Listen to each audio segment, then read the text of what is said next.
नमस्कार, मैं शिवम। आप देख रहे हैं online news India. Baba Ramdev ji, आपको तिहाड़ जेल का एक बार भ्रमण कर लेना चाहिए, क्योंकि कुछ दिनों बाद आपकी जगह वही होने वाली है। जिस तरीके से चौतरफा गाज गिर रही है बाबा रामदेव के ऊपर, बाबा रामदेव अब किसी भी तरीके से बचते हुए नहीं नजर आ रहे हैं। बाबा रामदेव दौड़ते हुए सुप्रीम कोर्ट के पास गए। उन्होंने कहा कि जो हमारे ऊपर केस लगाए गए हैं, जो एफआईआर करी गई हैं, उसकी कार्रवाई रुकवाई जाए। ये खबर देखिए, लाइव लॉ हिंदी लिखता है, अंतरिम राहत के तौर पर उन्होंने एफआईआर में जांच पर रोक लगाने की मांग की है कि जो जांच चल रही है उसको रोक दिया जाए। बाबा रामदेव इस बात को कह रहे हैं सुप्रीम कोर्ट में। अगर आपने कुछ कहा नहीं, अगर आपने कुछ किया नहीं, तो डर किस बात का है?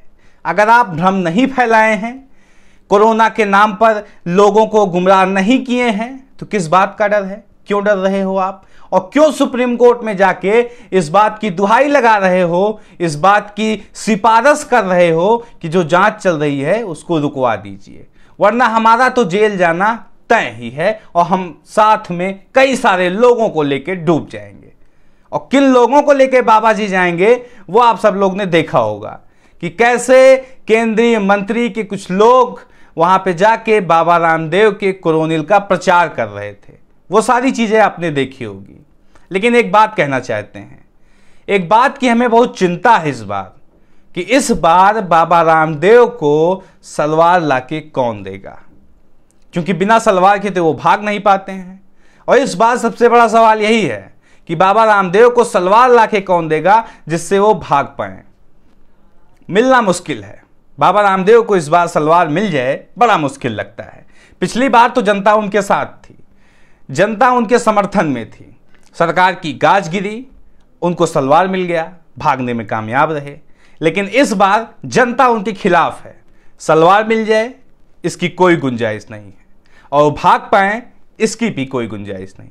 इसीलिए शुरुआत में ही मैंने कह दिया था कि बाबा रामदेव एक बार तिहाड़ जेल जाएं, वहां का पूरा मुआयना करें और देखभाल करके आएं कि क्या कैसी व्यवस्थाएं हैं। व्यवस्था कुछ गड़बड़ हो तो अपने आकाओं से कह के व्यवस्थाओं को ठीक करवा लें, क्योंकि कुछ दिनों बाद बाबा रामदेव की जगह वहीं पे होने वाली है। तो पहले से ही सारी चीज़ों का मुआयना करके सुसज्जित ढंग से, व्यवस्थित ढंग से उसको ठीक करवा लें, उनके लिए अच्छा रहेगा। हम उनके शुभचिंतक हैं, इसलिए इसकी चिंता कर रहे हैं। खबर देखिए, लाइव लॉ के साथ साथ इसी खबर को न्यूज़ 18 इंडिया ने लिखा है। न्यूज़ 18 इंडिया क्या लिखता है देखिए, एलोपैथी पर बयान को लेकर देश भर में दर्ज हो रही एफआईआर रुकवाने सुप्रीम कोर्ट पहुंचे बाबा रामदेव।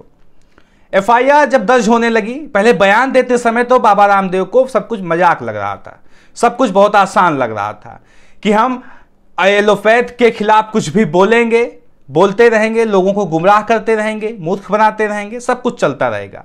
जब गाज गिरना शुरू हो गई, चौतरफा एफआईआर होने लगी, तब सुप्रीम कोर्ट का दरवाजा खटखटा रहे हैं, कह रहे हैं साहब हमें बचाइए, नहीं तो हमारा क्या होगा। इस चीज को खबर देखिए आगे। रामदेव ने सुप्रीम कोर्ट में याचिका दाखिल कर अलग अलग जगह दर्ज एफआईआर को दिल्ली ट्रांसफर करने की मांग की। बाबा रामदेव के खिलाफ पटना और रायपुर में एफआईआर दर्ज की गई है। रामदेव ने मांग की है कि इस एफआईआर को दिल्ली ट्रांसफर कर दिया जाए और यही मुकदमा चले। इसकी वजह क्या है, इसको अभी समझाते हैं आपको, क्योंकि दिल्ली में सारी मुकदमे को क्यों ट्रांसफर किया जा रहा है इसको समझाएंगे। एलोपैथ पर दिए गए बयान को लेकर देश में अलग अलग जगहों पर एफआईआर हो रही, रुकवाने के लिए बाबा रामदेव ने सुप्रीम कोर्ट का रुख किया है। उन्होंने सुप्रीम कोर्ट में याचिका में दाखिल कर, दरअसल ये विवाद तब शुरू हुआ जब बीते महीने बाबा रामदेव ने एलोपैथी को लेकर कुछ सवाल किए थे। उन्होंने एलोपैथ के इलाज के तरीके और दवाओं के प्रभाव पर सवाल किए थे। एक वायरल वीडियो में उन्होंने कहा था, एलोपैथी दवाओं की वजह से लाखों लोगों की जान गई है। ये संख्या उन लोगों से ज्यादा है जिन्हें इलाज या फिर ऑक्सीजन नहीं मिल सका। उन्होंने एलोपैथ मेडिसिन को स्टूपिड तक कहा था। इसके बाद देश भर में एलोपैथी डॉक्टरों ने उनके खिलाफ प्रदर्शन किया था। अब इस चीज को थोड़ा सा समझिए कि बाबा रामदेव अपने ऊपर दर्ज हुए सभी मुकदमों को दिल्ली क्यों ट्रांसफर कराना चाहते हैं, क्योंकि दिल्ली में उनके आका बैठते हैं जिसकी सिफारिश से वो बच जाएंगे। ना तो उनके आका छत्तीसगढ़ में है, ना तो उनके आका बिहार में हैं। उनके जो आका हैं वो दिल्ली में बैठते हैं। दिल्ली में उनके इशारों पे उनके केस को दबा दिया जाएगा, रफा दफा कर दिया जाएगा और साहब एक बार बच जाएंगे। बाबा रामदेव कहते हैं कि किसी के बाप में हिम्मत नहीं कि जो हमें जेल भिजवा दे। वो किसके दम पे बोल रहे हैं और आखिर उनका बाप कौन है जो उनको बचा रहा है? मैं कुछ नहीं बोलूंगा, आप सब कुछ समझ जाएंगे, आप लोग समझदार हैं।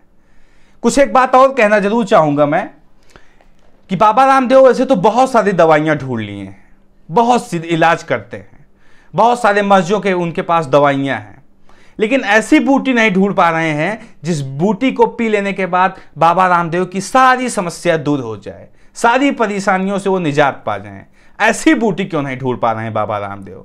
और आए दिन वो सवालों के घेरे में घिर जाते हैं, आए दिन उनकी किरकिरी होती है और अब तो उनके ऊपर एफआईआर दर्ज होने लगे हैं और वो सुप्रीम कोर्ट का दरवाजा खटखटा रहे हैं कि किसी तरह उनकी जमानत हो जाए, जमानत, अंतरिम जमानत मिल जाए, जेल जाने से बच जाए। ये सारी चीजें हो रही हैं।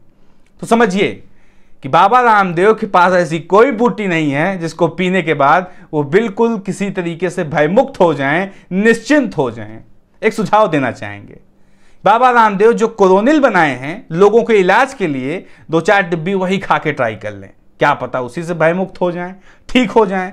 नहीं तो एक रामबाण इलाज उनको हम और बता देते हैं, डॉक्टर लेले से मिल लें।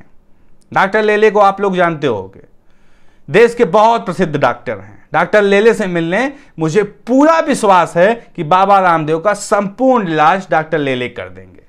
आपको भी यह विश्वास जरूर होगा, यह मेरा वादा है। तो बाबा रामदेव अभी तक बड़े चौक के साथ, बड़े उत्साह के साथ, बड़ी ताकत के साथ, बड़ी हिम्मत के साथ, बड़े जज्बे के साथ बोलते थे कि जो एलोपैथ है वो स्टूपिड साइंस है, स्टूपिड दवाइयां देती हैं, उससे जितने लोग मर रहे हैं उससे कम लोग मर रहे हैं कोरोना में। एलोपैथ में दी जा रही दवाइयों की वजह से ज़्यादा लोग मर रहे हैं। जहां डॉक्टर एक तरफ भगवान बन के लोगों को मदद कर रहे हैं, लोगों की जान बचा रहे हैं, उनका आप ऐसा मजाक उड़ाएंगे? तो आपके खिलाफ क्या चाह रहे हैं, कोई एक्शन ना लिया जाए, आपके खिलाफ कोई एफआईआर तक ना दर्ज कराया जाए? ये ठीक नहीं होगा। एफआईआर रामदेव के खिलाफ होना चाहिए और छत्तीसगढ़ पुलिस, इसके साथ साथ Patna police, Madhya Pradesh police, Haryana police, जहां जहां पे रामदेव के खिलाफ केस दर्ज हुआ है वहां हर जगह की पुलिस मिलके रामदेव के खिलाफ कड़ी से कड़ी कार्रवाई की जानी चाहिए और रामदेव के खिलाफ एक जो पूरा डॉक्टरों का आक्रोश उमड़ा था उसका सम्मान करते हुए रामदेव के खिलाफ जांच होनी चाहिए और अगर वो दोषी पाए जाएं तो उन्हें कड़ी से कड़ी सजा मिलनी चाहिए। यह हम कहना चाहते हैं और जनता का भी यही मत है। तो चीजों को समझिए आप कि कौन लोग हैं जो बाबा रामदेव को बचा रहे हैं, वो भी समझना महत्वपूर्ण है। मीडिया आपको ऐसी कोई खबर नहीं दिखाएगा क्योंकि मीडिया पूरा पेड है, बाबा रामदेव से स्पॉन्सर्ड है, वो आपको ऐसी खबरें दिखा दे, ये बड़ी ताजुब की बात होगी। लेकिन हम लोग कोशिश करते रहेंगे कि आपको ऐसी खबरें जरूर दिखाएं। बहरहाल इस खबर को लेकर आपकी राय क्या है कमेंट बॉक्स में जरूर बताएं। साथ ही साथ चैनल को सब्सक्राइब करें, वीडियो को ज्यादा से ज्यादा शेयर करें। मिलते हैं इसी तरह किसी और खबर के साथ, तब तक के लिए नमस्कार। इस खबर को अभी लाइक करें, शेयर करें, अभी चैनल को सब्सक्राइब करें और घंटी जरूर दबाएं।